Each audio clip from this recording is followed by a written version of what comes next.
ನಾನು ಕ್ಲಿನಿಕ್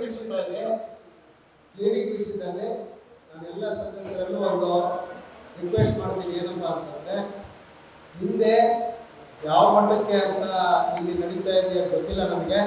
ನಾನು ಬಂದಮೇಲೆ ನಾನು ಬೆಳಗ್ಗೆ 6 ಗಂಟೆಯಿಂದ 11 ಗಂಟೆ ತನಕ ಕ್ಲಿನಿಕ್ ಹಿಂದ್ಗಡೆ ಬಿದ್ದಿದ್ದೀನಿ. ಜೊತೆಗೆ ಇದನ್ನ ಇಲ್ಲಿಗೆ ಮುಗಿಸಲ್ಲ, ಒಂದು ದಿವಸ ಶೋ ಮಾಡ್ತಾ ಇಲ್ಲ. ಇದು ಮುಗಿಯೋ ತನಕ ನಾನು ರೆಗ್ಯುಲರ್ ಆಗಿ ಅವ್ರ ಜೊತೆ ಇರ್ತೇನೆ. ಅದರಲ್ಲೂ ಸಿಬ್ಬಂದಿ ಎಲ್ಲೆಲ್ಲಿ ನ್ಯೂನತೆ ಇದೆ, ಎಲ್ಲೆಲ್ಲಿ ಇದು ಮಾಡ್ತಾ ಇದ್ದಾರೆ, ಅದರ ಪೂರ್ಣ ಪ್ರಮಾಣದಲ್ಲಿ ನಾನೇ ಕಾವಲುಗಾರನಾಗಿ ಹೋಗ್ತಾ ಇದ್ದೇನೆ. ಅದನ್ನು ಸೆಟ್ರೇಟ್ ಮಾಡೋರ್ಗೂ ಬಿಡಲ್ಲ. ಜೊತೆಗೆ ಲಾಸ್ಟ್ ವೀಕಿಂದ ಪ್ರತಿ ವಾರ್ಡಲ್ಲೂ ಆಯಾ ಮೇಸ್ತ್ರಿಗೆ ಜವಾಬ್ದಾರಿ ಕೊಟ್ಟಿದ್ದೀವಿ. ಆಯಾ ಮೇಸ್ತ್ರಿ ಒಂದೇ ದಿವಸ ಮ್ಯಾಜಿಕ್ ಅಂತೂ ಮಾಡೋಕ್ಕಾಗಲ್ಲ. ಒಂದೊಂದೇ ಚರಂಡಿ ಸ್ಟಾರ್ಟ್ ಮಾಡಿ ತೆಗಿಯಕ್ಕೆ ಅಂತ ಇನ್ಸ್ಟ್ರಕ್ಷನ್ ಕೊಟ್ಟಿದ್ದೀವಿ.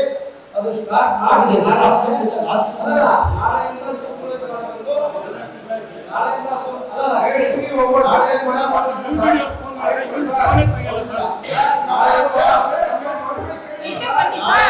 ಸೂಪರ್ವೈಸ್ ಮಾಡಬೇಕು.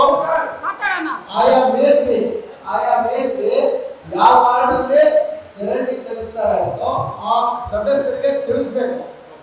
ಆ ಸದಸ್ಯರಿಗೆ ತಿಳಿಸಿ ಆಯಾ ಚರಂಡಿ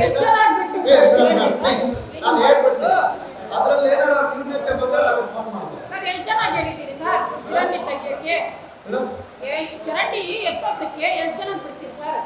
ಜನ ಅಲ್ಲ, ಆಯಾ ವಾರ್ಡ್ಗೆ ಕೊಟ್ಟರವರಲ್ಲೇ ಬೆಳಗ್ಗೆ ಡೋರ್ ಟು ಡೋರ್ ಕಲೆಕ್ಷನ್ ಮಾಡಿ ಮಧ್ಯಾಹ್ನದ ಇದು ಮೇಡಮ್ ಸಭೆ ಹೊರಡಕ್ಕೆ ಒಂದು ನಿಮಿಷ ನಾನು ಹೇಳ್ಬಿಡ್ತೀನಿ. 2 ನಿಮಿಷ ಮುಗಿಸ್ತೀನಿ. ಪ್ರತಿ ಊರಿನಲ್ಲೂ ಬೆಳಗ್ಗೆ 6 ಗಂಟೆಗೆ ಅಟೆಂಡೆನ್ಸ್ ತಗೊಂಡು 9:30 10 ಗಂಟೆ ತನಕ ಕೆಲಸ ಮಾಡಿಸಿ ಒಂದು ಅಟೆಂಡೆನ್ಸ್ ಬೆಳಗ್ಗೆ ತಗೊಂತಾರೆ. ತಿಂಡಿ ಮಾಡ್ಕೊಂಡು ಮನೆಗೆ ಹೋಗಿ 1 ಗಂಟೆಗೆ ಮತ್ತೆ ಅಟೆಂಡೆನ್ಸ್ ಬಂದು 2 ಗಂಟೆಯಿಂದ 6 ಗಂಟೆವರೆಗೂ ಕೆಲಸ ಮಾಡೋ ಸಂಪ್ರದಾಯ ಎಲ್ಲವೂ ಇದೆ. ಈ ಕೋಲಾರದಲ್ಲಿ ಮೇಡಮ್ ಇರೋದು 6 ಜನ ಹೆಲ್ತ್ ಇನ್ಸ್ಪೆಕ್ಟರ್, ಒಬ್ಬ ಎನ್ವಿರಾನ್ಮೆಂಟಲ್ ಇಂಜಿನಿಯರ್ ಇರಬೇಕು.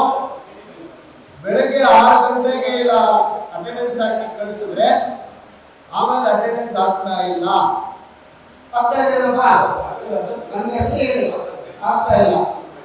ಅವರನ್ನ 10 ಗಂಟೆ ಮೇಲೆ ಇನ್ನೊಂದು ಅಟೆಂಡೆನ್ಸ್ ಹಾಕಬೇಕು. ಎಲ್ಲೆಲ್ಲಿ ಕೆಲಸ ಮಾಡ್ತಾ ಇದ್ದಾರೆ ಅಂತ ಸೂಪರ್ವಿಷನ್ 2 ಹೆಲ್ತ್ ಇನ್ಸ್ಪೆಕ್ಟರ್ ಇರೋದ್ರಿಂದ 6 ಜನ 7 ಜನ ಕೆಲಸ ಅವ್ರ ಕೈಲಿ ಆಗ್ತಾ ಇಲ್ಲ. ಅದಕ್ಕೆ ಪ್ರತಿಯೊಬ್ಬ ಮೇಸ್ತ್ರಿಗೂ ಅವರನ್ನ ಒಬ್ಬ ಹೆಲ್ತ್ ಇನ್ಸ್ಪೆಕ್ಟರ್ ಜವಾಬ್ದಾರಿ ಅವ್ರು ತಗೊಂಡು ಮಾನಿಟರ್ ಮಾಡಬೇಕು ಅಂತ ಅವ್ರಿಗೆ ಡೈರೆಕ್ಷನ್ ಕೊಟ್ಟಿದ್ದೀವಿ. ಅವ್ರಿಗೆ ಜವಾಬ್ದಾರಿ ಫಿಕ್ಸ್ ಮಾಡ್ತಾ ಇದ್ದೀವಿ. ಇಲ್ಲಿ ಅವ್ರಿಗೆ ವಿಸಿಟಿಂಗ್ ಕಾರ್ಡ್ ಮಾಡಿಸ್ತಾ ಇದ್ದೀವಿ. ಯಾರು ಮೇಸ್ತ್ರಿಗಳಿಗೆ ಒಂದು ವಿಸಿಟಿಂಗ್ ಕಾರ್ಡ್ ಮಾಡಿ ಎಲ್ಲ ವಾರ್ಡ್ನಲ್ಲೂ ಅವ್ರ ನಂಬರ್ ಇರುತ್ತೆ. ಏನೇ ಸಮಸ್ಯೆ ಇದ್ರು ಸದಸ್ಯರಿಗೂ ಅವರೇ ಇದು ಮಾಡಬೇಕು ಅಂದ್ರೆ ಒಂದು ಸ್ವಲ್ಪ ಪ್ಲಾನ್ ಮಾಡ್ತಾ ಇದ್ದೀವಿ.